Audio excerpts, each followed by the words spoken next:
mala kumanya how will the public believe nga tukuba omukazi ono tumulemeddeko don't they have comparisons nti brigade ya mugenyi bamusasula basajja balaba bamusasula nka gondi yebaganya omusasula mumulowooza nti emitwe gy'abantu basiru ate gye tugenda bwe ya democratizing akalumu n'akajjawa abajoze buli muntu yonna emisana tuku ani agenda okuboogera kuba bano abaana tebalabika kwati balabika abasenga kulale balabe kano kawalu tekalinyako kulale where is going to fight for you abantu bonna Museveni be yali abajoze mbwave wanadde wano gangenda kola yo najja kulambula tuwa mu government bwe kama lokubba wano mugove wali Ssente bakutwale watali ngani agenda naffe twagala pepa twajja kola Ssente mu government tontwala watali nje yiwange nenko emirimu gyange ennekolere gyange nti wali twanzija wana ntwala wali nzira nalemerawo. But who is the appointing authority? Nekolera byange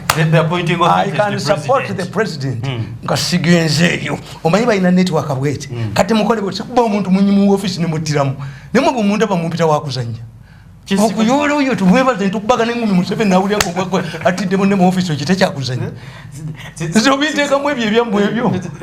I've never worked for government. I'm about 60 years nakakola mu government emyaka 10 n'emeka kati nakasudiru nakonka wandisi when the mafias met at Kijonjo market abaganda akatali kekijonjo kajjukira abaganda tubajjukira nti engobya n'engobya bwe rasinga n'ekijonjo omuna dira obubugo bw'embogo pieces bw'embogo n'abuguza munninga nono gwamugozeza mu adebyo byanso yabafeze sudiru yabafeze batagala kati ate abantu basanyufu nnyo baga nti seruka mamayute nekaba mukameko abantu basanyufu bagenda nakutuma abaana sudiru ti sudiru yababbieko ne bawulira entebe gye badde babbamu abaana mafia ne mafia be balwana no gamba the issues in the papers no gamba sudiru nti you see mutemumanyi you are taking people for granted people are not fools. Bank governor on aliwo mutebire how many banks have corrupts under his lap kulijimu ye zigudde yavaawo ezisinga ziggadde supervision department yebera luddawo ati sibwe muba bagezi musooke mugobe supervision department mutugambe nti we discovered nti supervision department babadde bagigula very weak naye nga gavana akyatudde mu ntebe toyinza kugamba nti ate sudiru yabba Ssente. The two are contradictory. Governor, once the governor fails in his role, the governor's central bank fails okukwata sudiru governor amala kuvaako yes he has his controller governor bamaze omubaka embuzi alwanira miguwa atulaga miguwa you cannot teri nsi nsiru abantu bakitegeera nti sudiru yabakutawaluma abantu bazina mazina baganda naboka nti sudiru bamuteresa ebyabwe abibbi nze mbabuulira you are making sudiru a matter all a hero bino byonna bye bawandika mu mawulire gamugawandika copies meka. How many copies these people circulate? The matter is not what they circulate. The issue is sudiru ebyabantu singa abaana bagwa ebigezo abaana ne bagwa ebigezo mu ssomero eri maasa asigalawo sometimes kubanga si kaseera anti you are looking mugamba essomero tulitereeza omukulu w'essomero asigalawo bwekuba kutereeza kati essomero ly'ebudde bwe lyakwata omuliro omukulu w'essomero yaliyo Kayongo ewaayi kati gavana asigalawo atya alemereddwa supervision role ate ne mukwata sudiru you are wasting time. Who appoints the governor? Ate ne bakugamba that is the weakness of the government. Waliwo ababayita embula majesi oba lulimi ki embula majesi kubanga kakati gwe n'ogamba oba toli embula majesi oyinza otya ogamba ne baloya abanaawozesa sudiru biliyoni 10 wazigyewa mbadde nga nti baloya bamala kuwoza ne baleeta legal costs nazo bazino biliyoni 10 simanyi biliyoni 10 basajja mmwe you are lacking it tebannaba na kuwoza biliyoni 10 wali set aside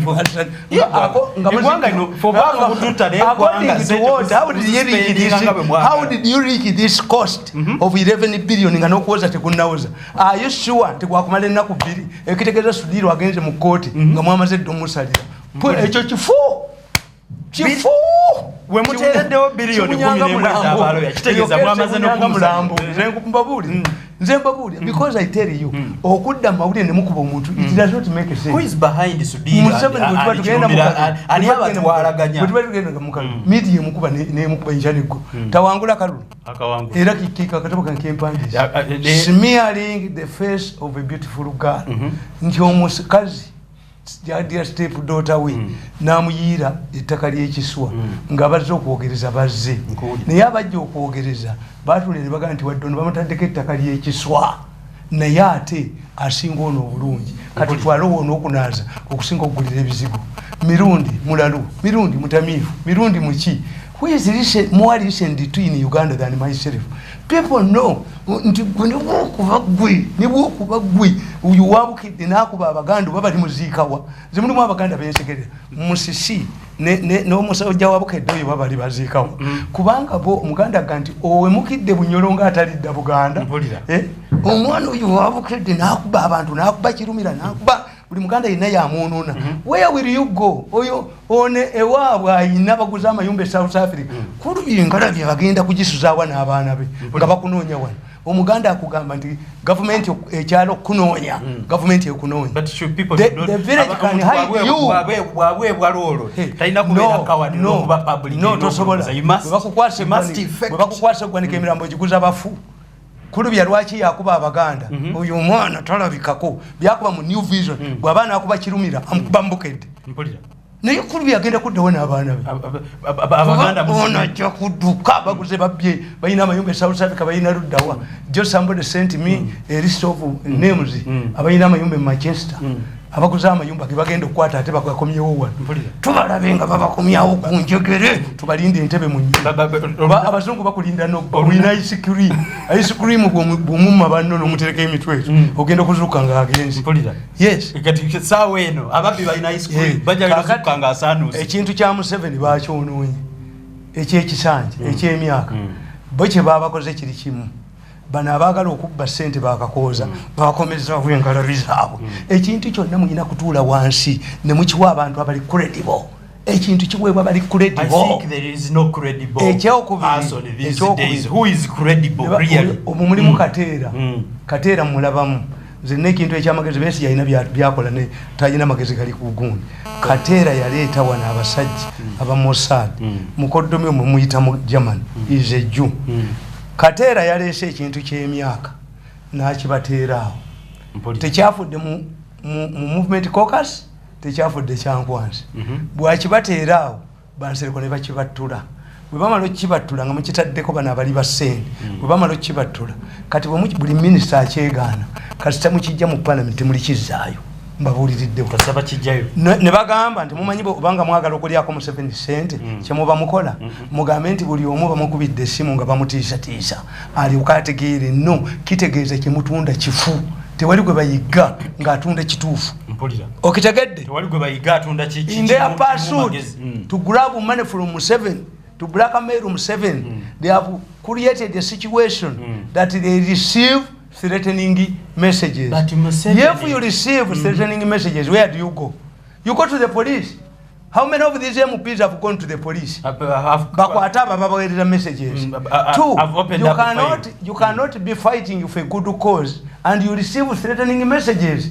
Exactly.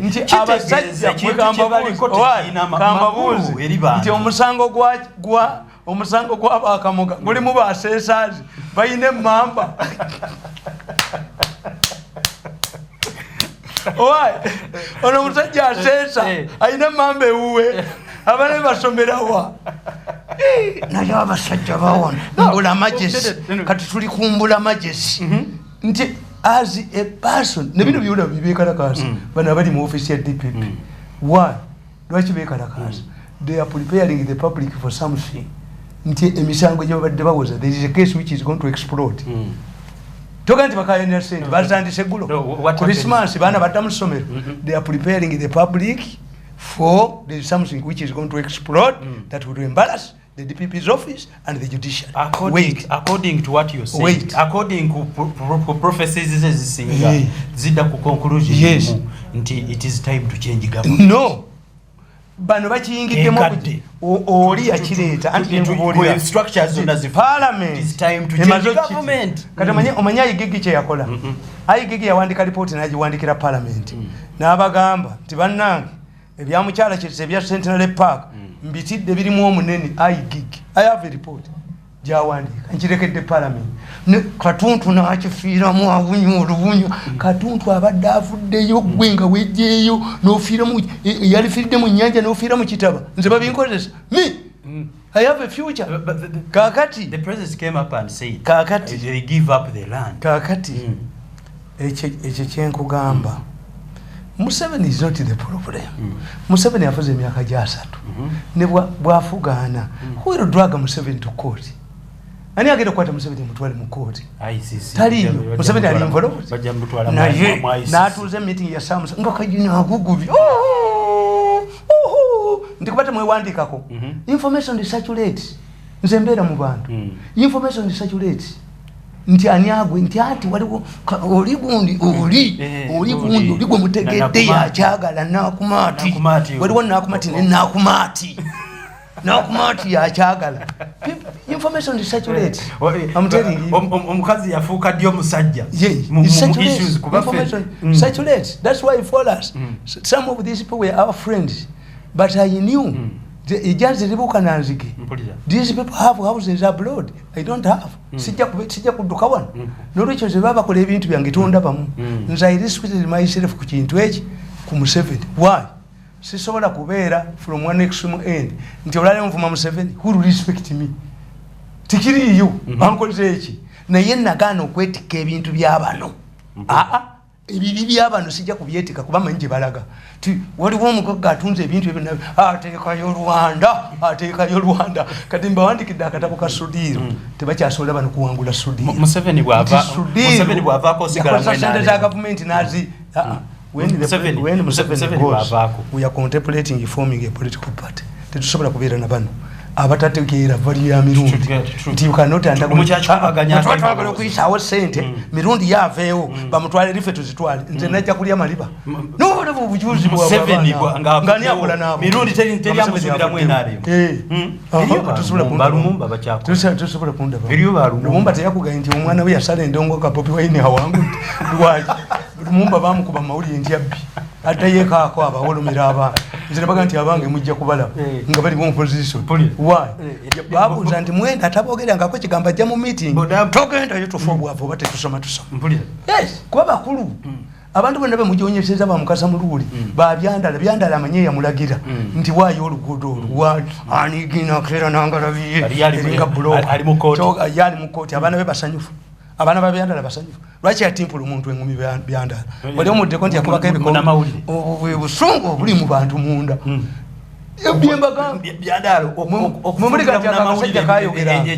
kakati parliament nkugambye agigi yatya Centenary Park nawandikira parliament kakati ne parliament egenda kugamba ekyemyaka kifuuse controversial mukyetike mukikube mu bantu kyobala bano bannaddiini bataddewo ki referendum ebagambe emyezi 6 nga buli side bagiwadde eki ssente parliament egenda kukyetikkula ate nga kya parliament ekize mu bantu why mwakiwadde bano ensibe yatamwe edda tikakoza bwajjayo bwati omutwe nga baga yaleeta kino oyo takyatunda mumwe ssente atuule ewaka ne baga nti emikono giyitangana lwaki yetalina mawulire ekiga nti nedda emikono tegiriiyo why kubanga bo balowoozaamu tukirize eno mubantu tukirize bagambe emyaka gyo owulira akalulu bamukamawo kamujje mu bamyaka owulire ekintu kyagundi kyamendiment kya parliament bakize mu referendum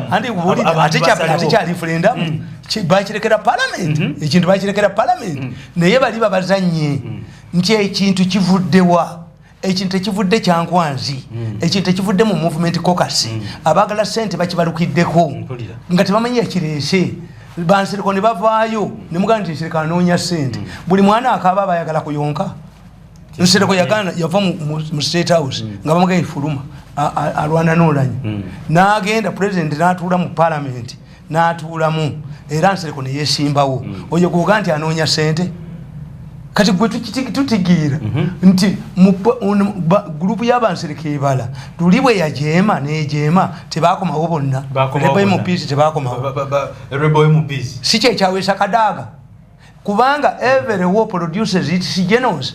Waliwo abajja okugamba nti ffe aba multi party basemwogerere bagana okusainika constitution nti multi party teriimu waite emyaka emeka bone bagamba nti ffe multi party right yaffe tekubwako kalulu President Museveni yennyini yeyekwatira ekintu ky'NRM n'akulembera group eyajjawo movement netulaga mu multi party nga basemwogere bakola ki basirisi nga baganya okwegatta ebina ebingi nti Kinyata mu 1963 yasangawo ekibiina kya Kaddu Kenya African Democratic Union na yenga wakano nga Kaddu yaba mawanga matono bakarenjini bachafu nga Kanu yaba Kikuyuna bajaluo mawanga manene gundi Kinyata n'agamba nti today let us harness the Kenya's potential naga nti ntaddewo ekibiina kimu mwenna muyingire mu Kanu naye constitution teyakyuka yagireka wongera egamba multi party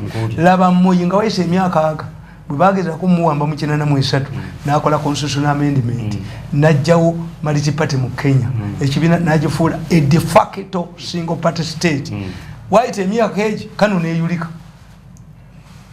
Don't you think it is possible here okujjawo ekyo sema parliament biki anti kyenkubulira nti ekintu ky'emyaka singa kugambye abantu basooka ne bakugamba nti bataddewo trillion ng'ekyo kyonna bakitegeeza nga baagala kulaga bano kuba sitole zifuluma mawulire tebazimanyi ani akikola. If you put a trillion kubagenda okwogerera does it mean that it is a popular thing? Baganti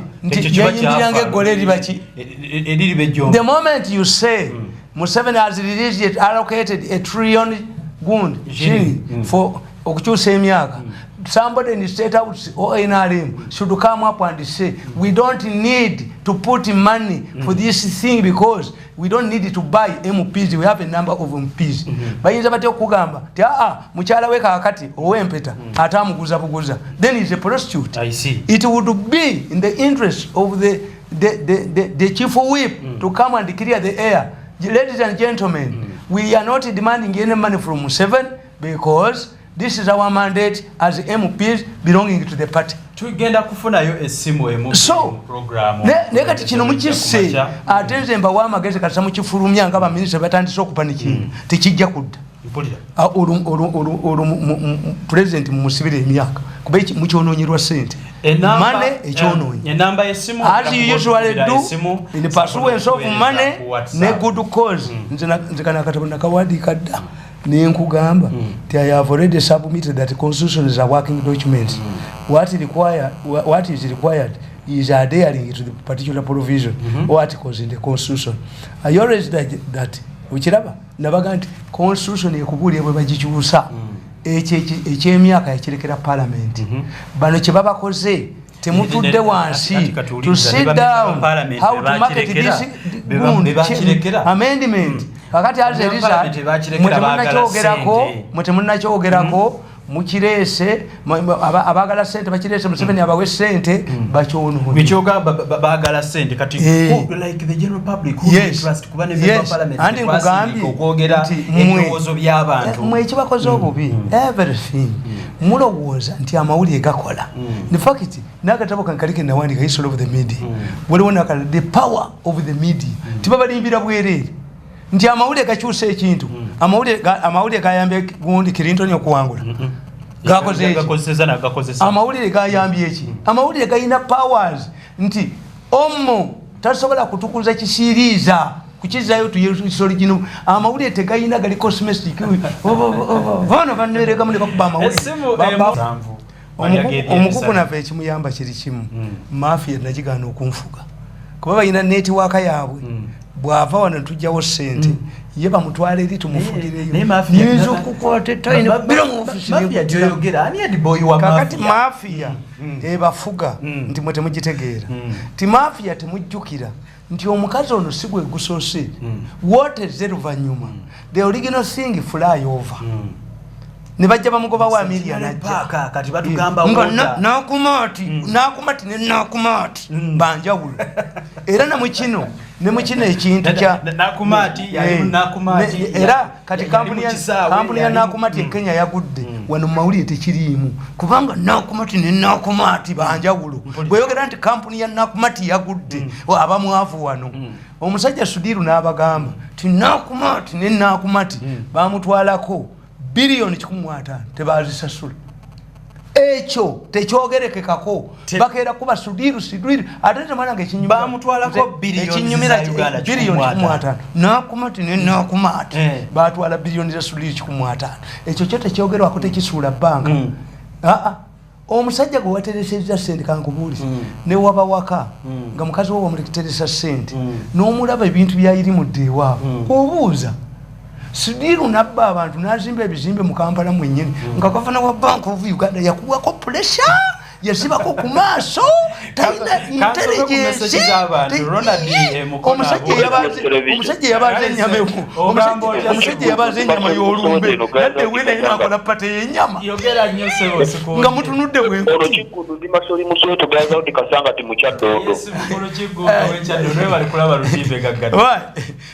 kakati omukulu tamalemirundi waliwo omukulu yali ene ekasangati mu Kyaddondo yamugamba nti omukulu wanaaba wangudde akalulu Bobi Wine akima akakadde kaalirwedde okukakima yeggwe olukikule masoli mu Soweto akyekubuuza yeggwe bakuwa akakadde Bobi Wine awangudde andi kyekubuulira akayina bwa bakuba ku simu yetaina abaana bato balina kyebalyango mukazi we Ssente azijjawo amuliraano musajja w'omuliraano gwayenda kugoloza musajja gwe sikumanyi mukazi we Ssente azijja ku muliraano toyina na Ssente 13 zolekakkameza nga wepangira ku mirundi agula emipiira gya peya za mmotoka ennyenya ku buli mmotoka nango nereegamu gamba nze nkuwe naye gwe mukazi we bamuzaalamu n'omwana eyasooka ne bamuzaalamu n'olwokubiri ku maduuka kusaba banja nze mumanyi nze mumanyi akebera omwana we owokubiri neyasooka bwe bataba bakudduuka muwa miliyoni sibayo boyire ekyuma yabwe onagamba mbuliza omukulu nti ayogera kiko kumukulu gwa ministers kale se nawe webale kulaba lutimbe gaggani neddoboozi Kenya Dani nga ndina kasongola yes mukulu Bukenya ogamba tamale mulamusiza manya Kenya Dani na kasongola tamale mulamusiza ekisooka ddala tamale kimubuuza ngenza okubisoba ziby'ettaka ono omukyala okumwongera Ssente zaffe bazimwongere okulondola ku bintu by'ettaka asande okuzimwongera oba tebazimwongera kubanga bamugemerere bantu bangi bakinyiza mu kakiiko ak'eby'ettaka naye nga Buganda Land Board sibalanga babayise mu kakiiko k'eby'ettaka lwaki Buganda Land Board nabo tebabayita mu kakiiko kubanga bebavuddeyo bakoze omulimu munene nnyo okutulugunya abantu ku ttaka na kasongolo kasongolo mwida agamba bamugemeire mu kifo ky'okukwata ku ba Buganda Land Board kati buli omwana balina we bajja okutandika naye kyapa mu nnyuma kyo twakikuba kyapa mu nnyuma kubanga ekikiyisa ekyapa mu nnyuma ku mmeeza tekiriiko ekyange baagana sabadda kiriwa ekitegeeza kyakusobolayo obusobozi kyakumala kunywa ttaka kyakumala kunywa mapendusi kyapa mu nnyuma kasi bakuba kyapa mu nnyuma ebyo byakuba nomulabye ku leediyo ono munnafumu ku TV mbu gavumenti yagala kubba ttaka gwe bukokolo bugeyana emale kusasula mweba mubba erya Buganda Land Board musasula buli lunaku bubbi byero bibuli lunaku bubbi bamugemere nze bamugemere kyemugamba bakwata omwana wa forest amube mukomera kubanga one thing si yakuba enduulu nga gavana this forest man did not make an alarm nti ettaka lya forest balimalawo abadde ayina vigilante group ekenda netema ebintu by'abantu put that inside governor mugobe if you don't sack the governor toyita gamba ti woteri yabadde efumbisa erisa abantu ennyama y'embwa nga yambuzi nga abaganti yambuzi manager n'asigalawo nga manager abadde abagamba yambuzi the person who must go for incompetence before you touch Sudir is the governor himself. If we don't touch the governor, it remains a battle between the mafia. Does it rectify the mistakes? It doesn't rectify the mistakes. Omuyindi abakutte wabi. Omuyindi mwekanga bata. Omuyindi abayotte. Sudiru yakutte mu nsawo yani eyo gwakanze nyo bwatyo. Omusajja agenda n'atubba ne tutakula. Ngense tunudde bwe. Abaganda baga nti ho akakuba mujjawo Sudiru ne basula banka y'abakega akawunti bazitwalawa wa Sudiru president bwe yali yeewola Ssente yatuga nti Sudiru speed yakolerako nayagala relative wange bamuwole Ssente nkubira Stambik tebanziramu Sudiru yajja nazo ya Sudiru kakati yabakuteewo numa Sudiru yabakuteewo numa musoma akatabo kange when the two mafia groups met at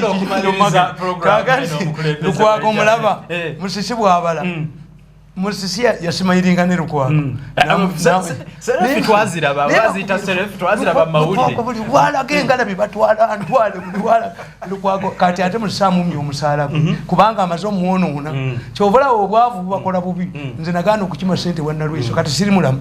If the president wanted to give him money, naye ategeera yaliwo ategeera ne Lwiso mirundi tayinza kujja kujja nendo muna yasi Lw'ABABBI agenze mu lumbe bamukutte yes umberwa DP nyini yes ate jakufuka chakuba okimanyi museveni n'ebibiina nabyo biyingiddemu nedda kati musibu amaze okutegeera nti onaawunye kakati atamusibye kuba takyalina amulwanirira Lw'ABABBI ayite press conference yetondera abantu nti bano embeetondera okukwata musiri mu ngalo bamusonyiwe nti nze nkubuulira nti nze nange baali bakinteze ndi mulwadde this is at my weakest point.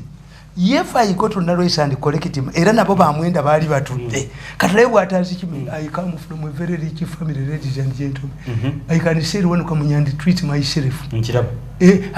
Awabaje made them 7, CJ made them 7. Museveni meeting Yarim, Unda and Jokerako.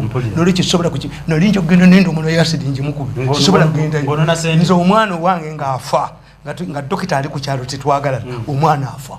Okusinga omuntu ali yes mama ni politics ekitegeeza nti ekisudde baabu Kenya nekisuula Sebagala nekisuula Abaganda bonna ebyo omukulu w'ekika agambi omukulu w'ekika ekyo mabwe ebyo bufuza